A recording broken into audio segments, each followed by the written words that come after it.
OnTheGrid Podcast. That's right, welcome back to Series 2, Episode 1 of On The Grid Podcast. It's been so long without an episode. We do apologise, but we've not really had much to cover. Hopefully we'll be bringing the coverage better and in a bigger volume this time around with Season 2. The new season, the new 2022 campaign has just got underway. Bahrain is behind us. Saudi Arabia is ahead of us. But we're going to be talking about Bahrain firstly. I'm your host, Adrian Kita, and I'm once again joined by none other than my lovely co-host, Harvey Todd. I think what better place to start off with is kind of having a look at who the drivers are for this season and who we could be keeping an eye out on. First and foremost, Harvey, I think we've got to talk about a specific Haas driver, a Danish one that stepped into the team in the place of Nikita Mazepin and has done fantastically so far. Yeah, he was a driver towards the end of, throughout 2020, let's be honest, in his final season. It's during his first tenure at Haas. There was a little bit shaky. He didn't really pull together too many good results, which led to him being fired at the end of the season. We now know that Nikita Mazepin took his seat and obviously had a bigger budget than Magnussen. He's come back, and what a way to kickstart your return to F1. It was fantastic to see, but we'll obviously talk more about the results a bit later on. Let's run through what the grid looks like for this season. So, with Mercedes, the 8-time Constructors' Champions, it's obviously Lewis Hamilton and George Russell. At Red Bull for this season, we've obviously got car number 1 with Max Verstappen and Sergio Perez. At the Ferrari, we've obviously got Charles Leclerc and Carlos Sainz. We know what happened this weekend. We'll talk about it a bit more whilst we delve more into the episode, but it's Charles Leclerc and Carlos Sainz at the helm of the Italian outfit. McLaren, not a good start, but they've got Lando Norris and Daniel Ricciardo at the helm. AlphaTauri, they've got the formidable partnership of Pierre Gasly and Yuki Tsunoda. Alfa Romeo, they've gone with Valtteri Bottas and Guan Yu Zhou making his appearance in the sport for the first time. Alpine have stuck with Esteban Ocon and Fernando Alonso. Haas, as we've said, have gone with Kevin Magnussen and Mick Schumacher. Williams have gone with Alex Albon and with Nicholas Nutella Latifi. I don't think I've missed anyone. Oh, Aston Martin. That's the one team I've missed.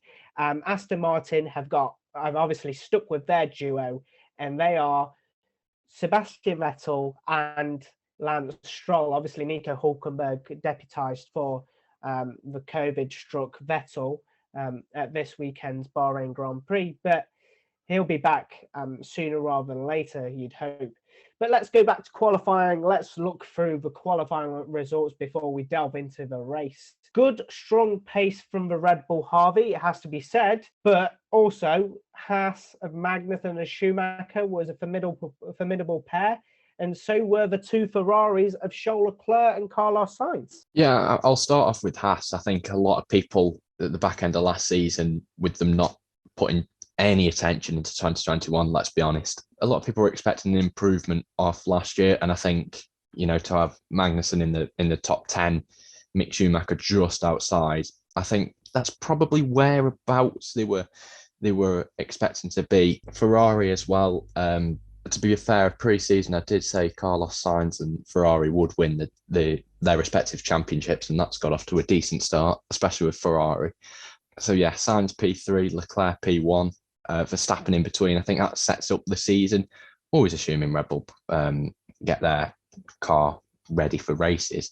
And obviously just mentioned Red Bull, both of their drivers in the top 5. It has to be said that a shock to the system was sent for McLaren, especially with Daniel Ricciardo qualifying P18 on the grid. They started pre-season relatively well. It has to be said, but it's kind of fallen to pieces, especially when Ricciardo picked up COVID. Harvey, do you think maybe COVID is playing a long-lasting effect on Ricciardo as he didn't get that running in Bahrain that he kind of expected to? Yeah, I think for McLaren, this weekend will be more in Jeddah. It'll be a bit more of a gauge of whereabouts they are. I feel Bahrain should be an anomaly, obviously, given that Ricciardo didn't do the test. And then there was quite a bit of practice time they missed out on with various issues. So hopefully they can get that rectified a little bit in Saudi Arabia, and we can see them where they were last season, because I think it was a bit of a shock to everyone to see McLaren not in the top 10 in any session, any of the sessions that matter. And of course, looking at the bottom five from Q1, it was Yuki Tsunoda, Nico Hulkenberg, Lance Stroll, and Nicholas Latifi. Let's touch a little bit upon Aston Martin. 17th and 19th on the grid for the race. Do you think it's a surprise that they're starting off kind of near the bottom and maybe will be working their way up the grid, up the order as the races go on? Potentially.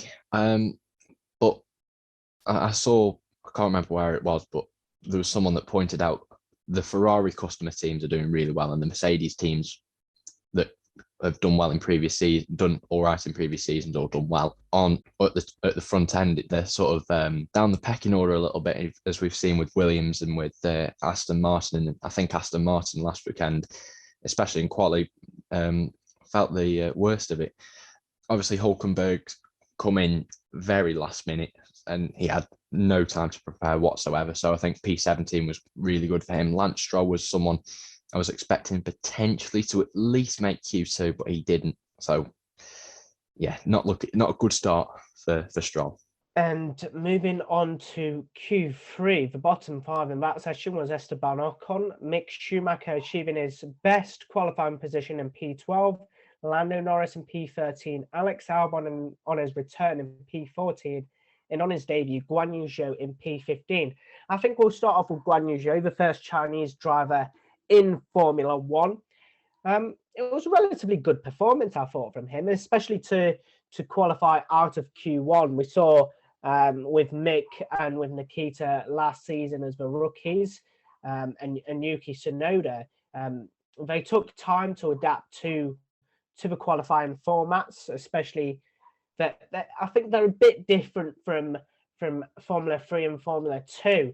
But Guan Yu Zhou, straight in there, out of Q1, no worries. The car looks very good, and he looks like he could be challenging for the top 10s on regular occasions. Yeah, 100%. I mean, I think he came into the season with quite a few critics, obviously with the financial backing he bought, and I think most people would have said other drivers may have warranted that seat a little bit more. But based off this first weekend, he's put the critics in their place, and if he can keep that up, then he could be on the grid next season. Obviously, we know he's signed a 1-year deal, I want to say.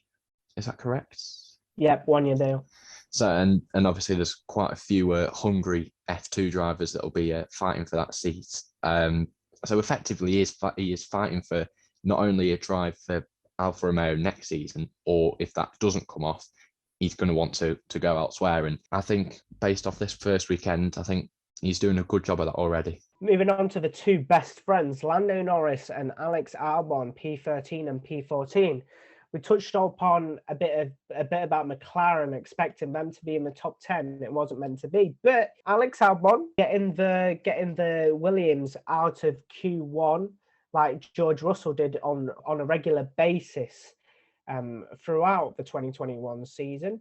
Harvey, do you think that Albon has the capabilities to prove that he is worthy of maybe having another chance at and maybe like an AlphaTauri seat, maybe Red Bull too high up? But do you think that if his qualifying performances for Williams are good enough and his race pace is worthy of a higher seat, do you think that, especially like Guan Yu Zhou, do you think that next season could see him remain in the sport in a sense? I'd like to see it, because I think Alex Albon's quite a likeable character. 14th, I mean, if we compare it to his teammate Latifi at the back of the grid, I think he's done a tremendous job. Obviously, we don't know relative pace where teams are compared to one another just yet, because it's been one round of new regs. But no, I think he did a really good job on Saturday in qualifying.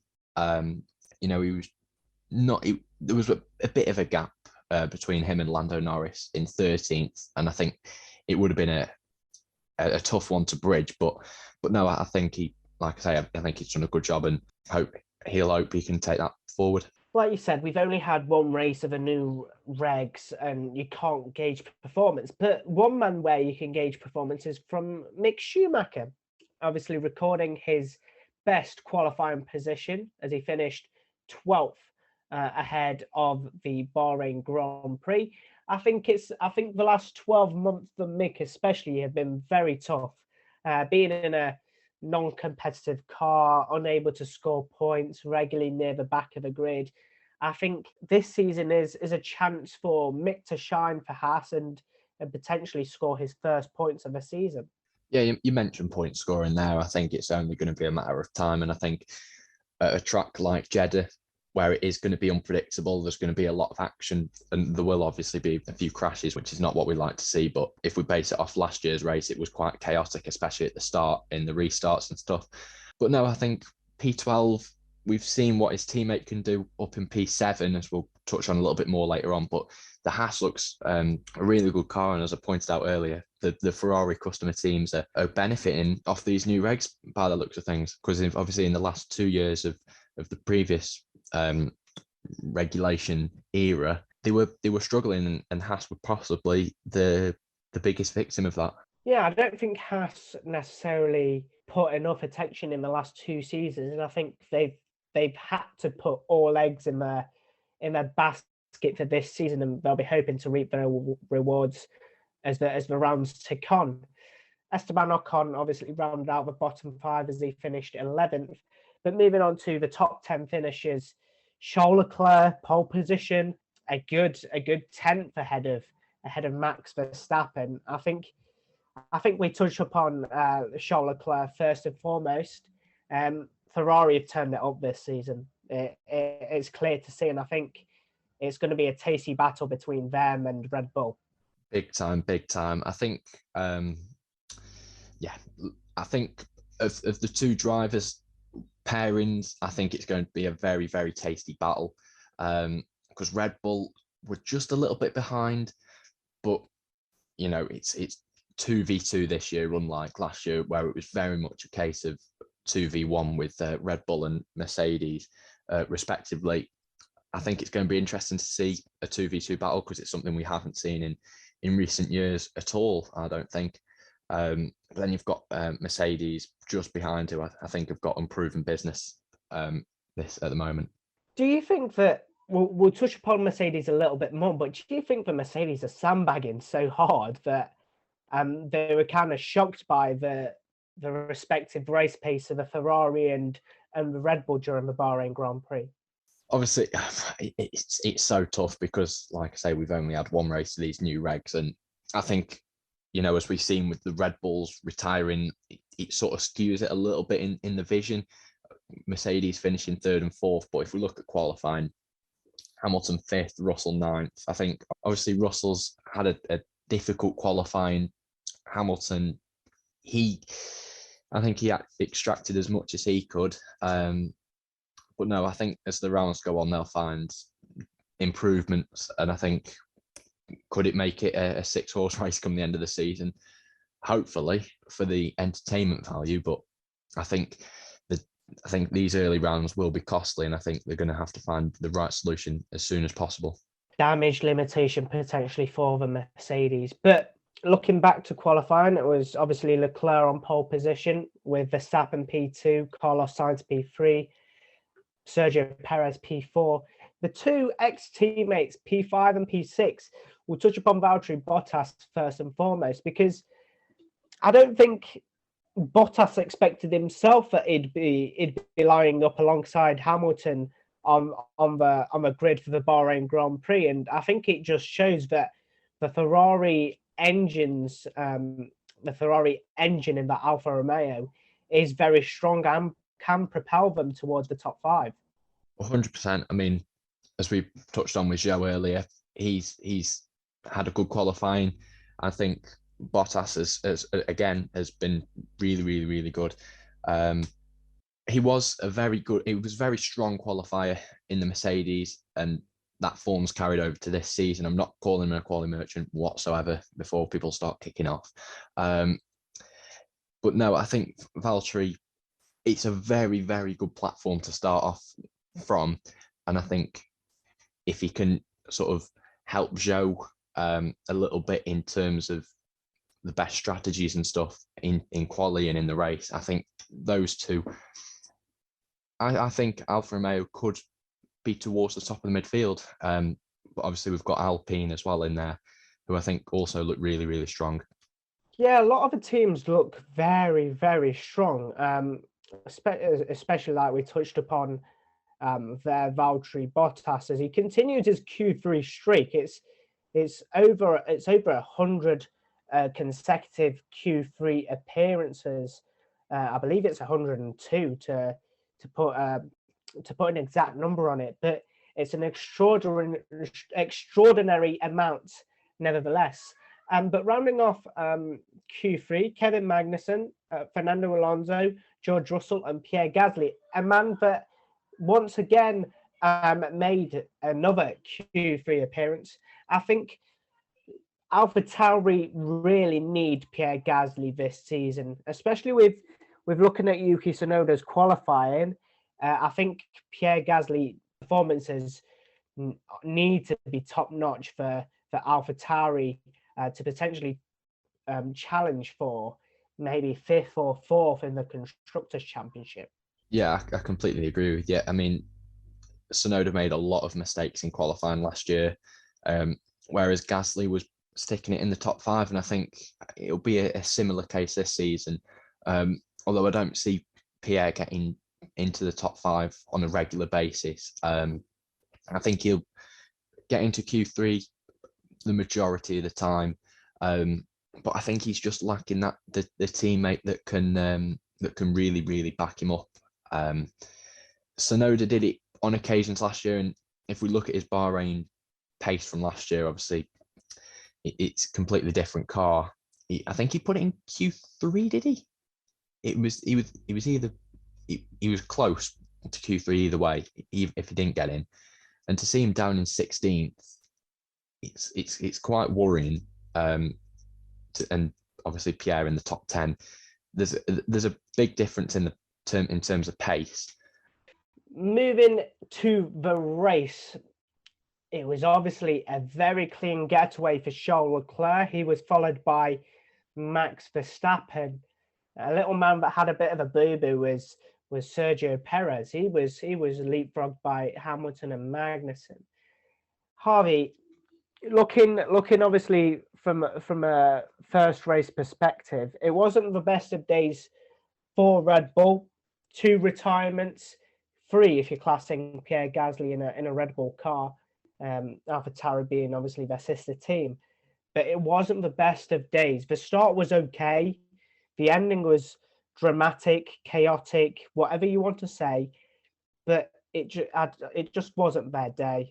Not at all. It was a tough one to take because it was going so well. Verstappen in second, Perez in 4th. I think it would have been a really, really good start to the championship, and then to basically gift Sainz second place through mechanical error.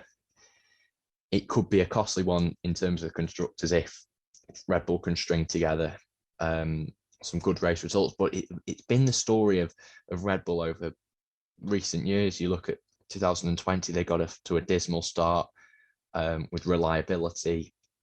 And I suppose the one year they didn't have any reliability in terms of Max, he won the title. So yeah, it was a difficult one to take on Sunday, but hopefully the issues are rectified for Jeddah this weekend, and we can show a little bit of prowess, and maybe get a win. But the Ferraris do look very, very strong.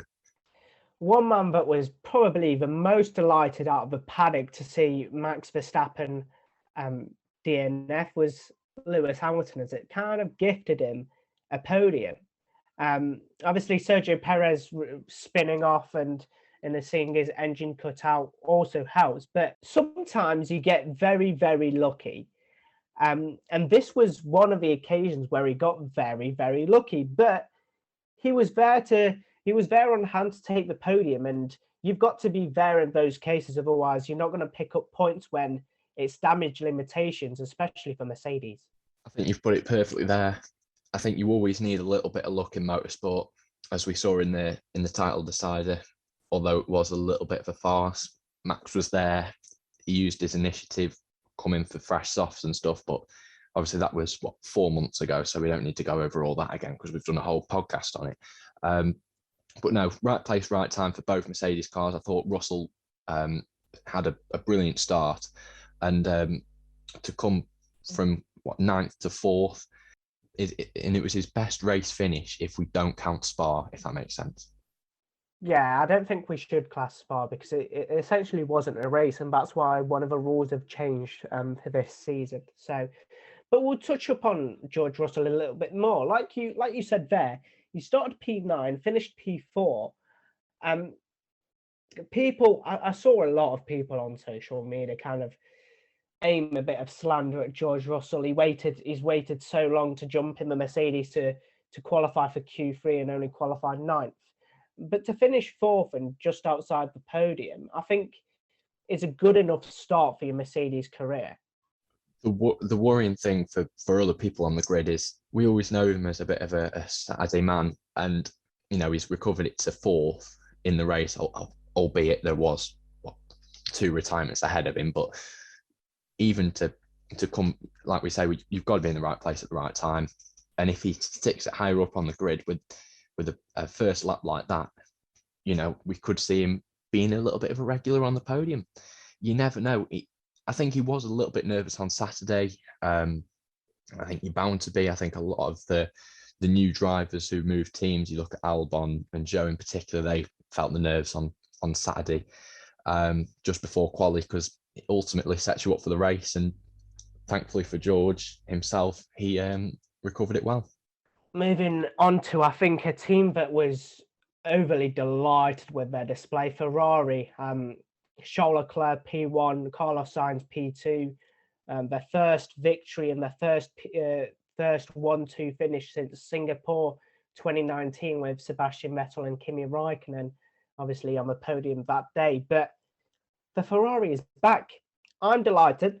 I'm over the moon with that performance from the two Scuderia drivers. But I think Ferrari are back in business, and Matteo Binotto has done fantastically well to put together such a fantastic car, because they're delivering from race one, and it could be a tough year for Red Bull if it continues like this. I'd always rather it be Ferrari than Mercedes, to be honest. I think it was long overdue. Ferrari being back at the top, as we've seen this weekend, they definitely look the stronger team, the stronger car. And it's always nice to see one of the older teams come back, and after a tricky few years, they've come back and they've absolutely nailed the regs so far. Obviously, like we say, we don't know how that'll pan out over the season, but tracks like Bahrain, we go to a few of them over the course of the year, and I think the boys in red will have come away from Bahrain quite happy. Oh, they'd have been delighted. We saw it in the post race celebrations, waving the Italian flag, dancing, singing the anthem so proudly, and I think that's what typifies Ferrari, and that's been missed. That's been long overdue for them. So it's fantastic to see them celebrating once more. Hopefully, many more to come. Of course, throughout the season. Moving on to P5 man Kevin Magnussen. Wow, I mean, on his return to Formula One, you put it inside the points, but not inside the points. Not only inside the points, you put it into the top 5, and you get Gunter Steiner on the radio. Absolutely delighted. I think it's another long overdue celebration from a Haas team, because they've had very, very dismal seasons over the last 2 campaigns, and I think it's finally their progress for the 2022 car, I think it's paying off.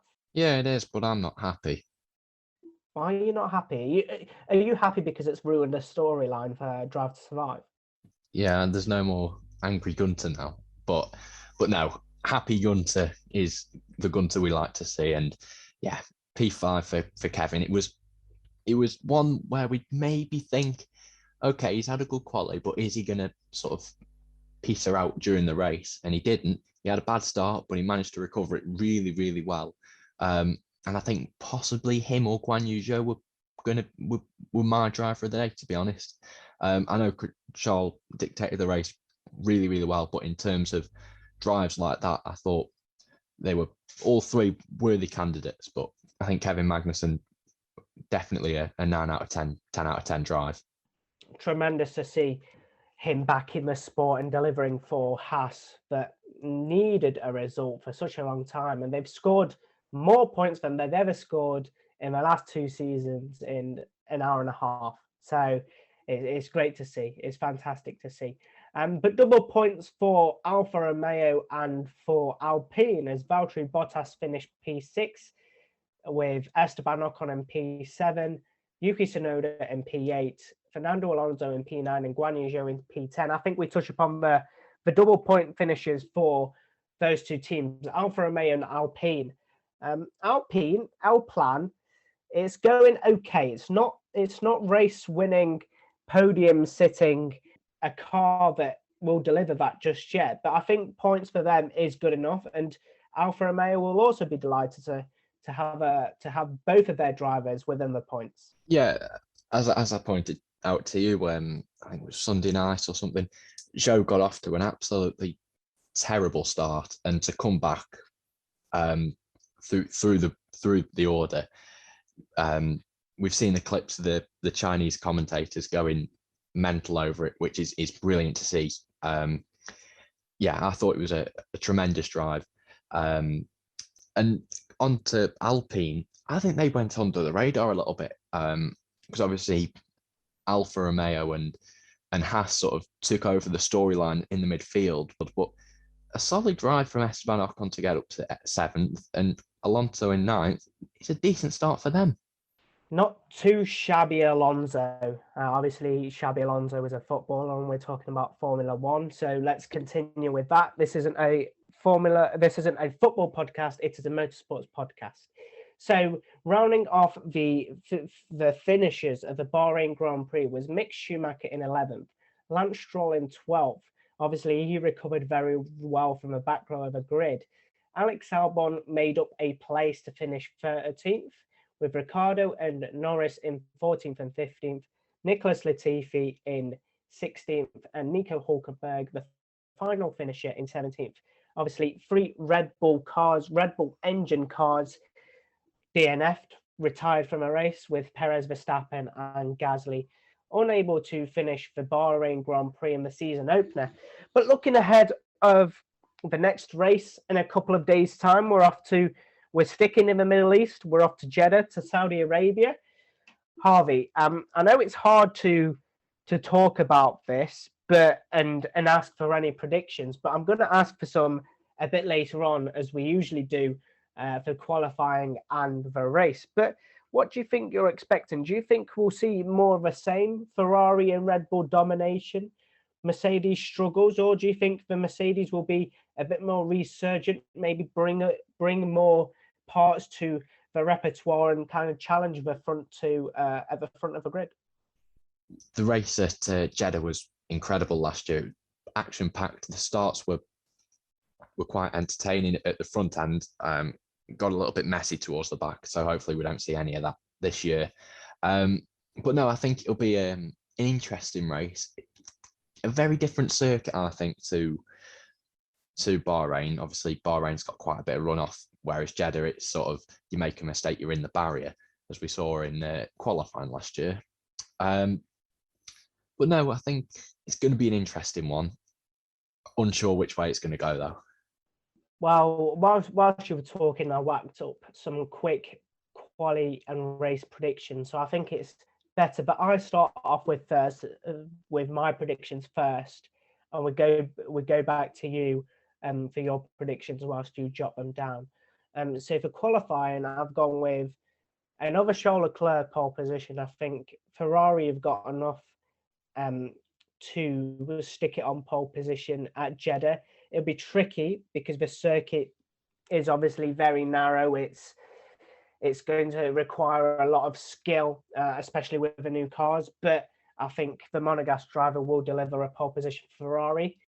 Max Verstappen, P2, Carlos Sainz, P3, Lewis Hamilton, P4, and Sergio Perez in P5. Harvey Todd, what are your predictions for qualifying ahead of the Saudi Arabian Grand Prix? That's anticlimactic. On pole, Charles Leclerc. Second, Max Verstappen. Third, Carlos Sainz. Fourth, Lewis Hamilton. And fifth, Sergio Perez. Wow. We've definitely not scripted this, by the way. I promise you guys we've not scripted this. Harvey, you sure those are your predictions? 100%. Okay. We'll continue with our race predictions.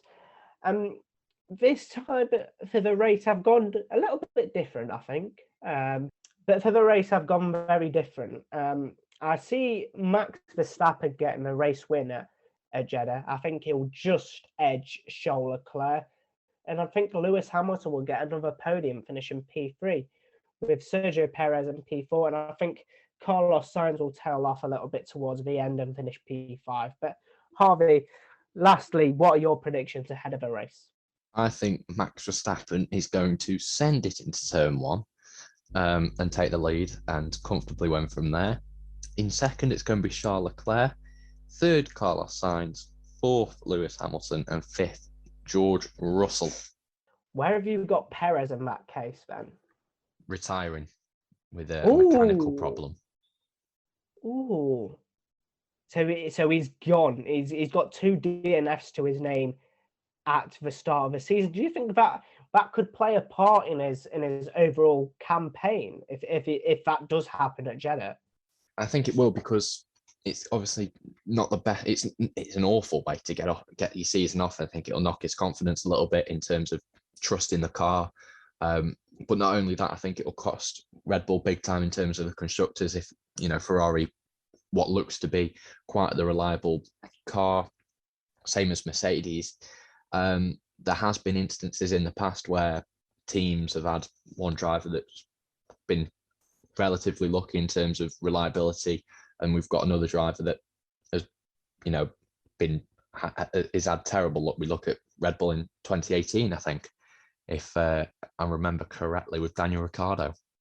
Wow, that would definitely serve for an interesting race. But that's all we have time for on the first episode of On the Grid.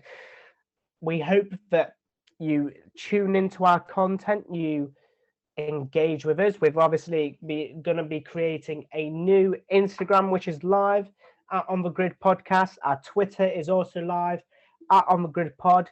Our new TikTok will be also live soon alongside our new YouTube channel. We are bringing a lot of content for you guys this year. So we're hoping that you will enjoy the content. But Harvey, thank you for joining me on this podcast. Everyone listening, thank you for tuning into our content. We'll be back next week as we review the Saudi Arabian Grand Prix. Thank you for listening, and goodbye.